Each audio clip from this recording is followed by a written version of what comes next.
everybody, welcome to News by Muse. We are back. It's another one of our interviews for Bite Size Halloween, and this time we have the director, writer of Sleep Study, Natalie Metzger. First of all, before we start anything, I want to say congratulations. Your documentary got picked up by Sony Classic Pictures Classic. It's a documentary about Yogi Berra. Congratulations on that. Thank you so much. And well, let's talk about Sleep Study, because we'll save Yogi Berra aside for another day. But today we're talking about Sleep Study. What was the idea behind the film? Because it's very interesting, but yet the one thing that I have seen in the last couple of years with Bite Size Halloween, these have always been the most terrifying films when it comes to motherhood. So let's yeah. Yeah, so when 20 Digital first reached out to me, I was in the middle of reading a bunch of books about neuroscience and specifically sleep disorders and like the way that the brain dysfunctions at night. And I'm just fascinated by just the science of sleep in general and sleep deprivation and what happens when that happens. And so when they asked if I had anything in the horror realm, I immediately thought, I was like, I think I can do something really fun with this. And so, yeah, that was kind of the initial idea, was just all these nerdy science books. And you know what's funny is that it really does play into a lot of things, because and I think a lot of people do have these visions when they're sleeping, out of body experiences, and you really take that to a whole nother level. What was it about having, not only telling that type of story, but also making the character, which we don't know what it really is other than a spirit? But was there ever that to leave it unknown, or was there a part where you wanted to make it known? I mean, I think ambiguity in films is interesting. I love people's interpretations of different things and how someone can take something, completely different away from someone else. And in my mind, I think it was always kind of based loosely within this kind of sleep paralysis, shadow figure, thing that a lot of people, it's like the most bizarre thing that people that suffer from sleep paralysis generally share this like vision of this dark figure, and they all kind of describe the same thing, which I just find really fascinating. My partner suffers from sleep terrors and sleep paralysis, and also the lead actor, Kevin, in the film, he also actually has had sleep paralysis and has seen like a sleep paralysis demon before. And so, yeah, I mean, I think it can be interpreted in lots of different ways, but part of my perspective of it was just like this kind of weird phenomenon that happens within neuroscience. Yeah, and what's crazy is that I kind of relate to it a little bit, because when I was a little kid, it happened to me. It wasn't a Really? black figure, but it was more like I was watching The Shining and thought my dad was coming after us. And I Yeah, just remember not being able to move. And I was just like, what the hell is going on? yeah. And people see different things. Like, people will see like, their friends like coming after them and like all sorts of weird things. Like the brain is such a strange organ. Exactly.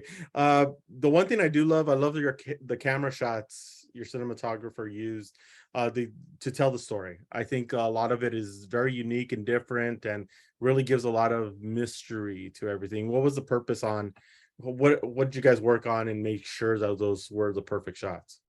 Yeah, so for me, it was really important right from the get-go that each scene be a single take. Because in my mind, this kind of blurred line between dream and reality is that much more heightened when you're living in a single take, when you're not cutting to something, but it just all feels like it's happening in the moment. And so when things start feeling strange or messed up or supernatural, it feels grounded in the reality of the thing because you haven't cut to anything. It's just what's happening in the space. And so that was something that was really important to me. But when I pitched it to the cinematographer, it was like, okay, how are we going to pull this off on a technical level? Because there's an upstairs and a downstairs and stunts and all sorts of things that all have to happen in, a single take. And so, that was a really, really fun challenge to do. But I think it helps with like grounding the story where it feels even more blurred of like what's real and what's not. Yes, and I agree with that, because I just like the way it was shot. I love the way the colors were used and the way you brought in to give that really sense of heightenedness and awareness to make it even spookier. Thanks. And the worst thing about it is like you always throw a baby in there and it makes it even worse. Like that's the one thing you don't want to touch. And the way you ended it was just perfect. It was just perfect. Uh this isn't your first forte into horror either. So it's like, what have you learned over the years to bring it into this film? Yeah, I mean, I've been lucky enough to produce a lot of horror films with some amazing filmmakers, and so I've learned a lot from them, and like to pull little things. Um, it's hard to like, I guess, pinpoint specific things, but I think in general, the use of like playfulness as well as like really dark themes is something that I learned both from Jim Cummings and Josh Rubin. And even though I wouldn't call this like a horror comedy by any means, but like having that, like those moments of levity and like playfulness to help give some lightness in between the dark. Well, and I mean, and people like who do these theme park mazes all say the same thing. Like people laugh after they get scared, and it's that Mm, whole safety thing, and that's why you scare them and you bring this nice levity. So it's always a good balance of a fear and laughter yeah. type of performance. Uh, one, since we're going to be wrapping this up soon, I just wanted to ask this one question: is the fact that like for filmmakers who are coming up right now, who are really looking at doing this genre, and not even the genre, just to make film at all, what advice would you give them since you had a lot of success in this industry already? That's a great question.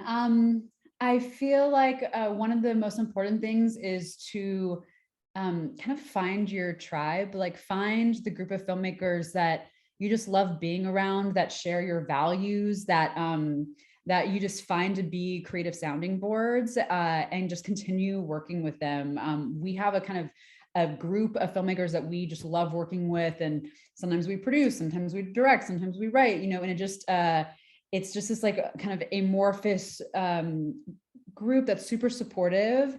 And once you have that, then that's something really special where you get to make movies with your friends and you just kind of keep it going. And I think having that group of people helps make the work stronger because you're constantly bouncing it off of them, using them for feedback. And so yeah, I think like finding that tribe is really helpful. Awesome. Is sleep study the a basis for something bigger that you want to do in the future? Yeah, I have a feature concept for it. I haven't written it yet, but it's in my head. I have it outlined out. So yeah, eventually that'll be the plan. And I think that's what I love about these bite-sized Halloween films, because you see a lot of the start of something even bigger. And for many, it's their first shot to get an opportunity to have people see in the masses. And you're just waiting to see what's next because they're so good and so interesting. And yours is one of them. Uh, Final question, guys, that we got to talk about it a little bit. What, like when you're developing your next film after this, like what is the thought process and what is the way you go about in your start to get into your next film? Because this one, it's kind of like a baby. You put it away, but yet you kind of don't, because it always will live with you. Yeah, I mean, I think like I kind of hook into ideas or concepts first. So like I'll just kind of tap into, a lot of things for me are, a kind of science based theme or just something like kind of strange within, like the world. So I'll just like kind of hook into something like that and then do a deep dive of like what's a story that can live within this. But a lot of times it's starting just from from a concept. So like my short film Immortal is kind of all about life extension and like anti-aging research. And I have a feature script with that, and I'm actually starting a documentary about it tomorrow. We start shooting. So yeah, I just kind of like, I don't know, hook into these concepts. And when I start reading about something interesting, I'm like, oh, this would make such a weird film. Exactly, and that's what's great is that what you just said is kind of like we'll give hope to other people who have written the things that maybe put them away for a while, but to go back to them and bring it up may have something there in the future. So Natalie, thank you so much for stopping with us on News by Muse. We've seen Werewolf Within. We've seen that one. We're looking forward. I'm looking forward to the Yogi Berra documentary because we weren't able to go to Tribeca to be able to see it. But I'm looking forward to seeing that one and more work from you in the near future. Awesome, thanks. Yeah, yeah. Sean Mullen's an amazing filmmaker, and that'll It Ain't Over will be coming out in March of next year through Sony Pictures Classics. Cannot wait. Thank you so much, Natalie, for being a part of the show.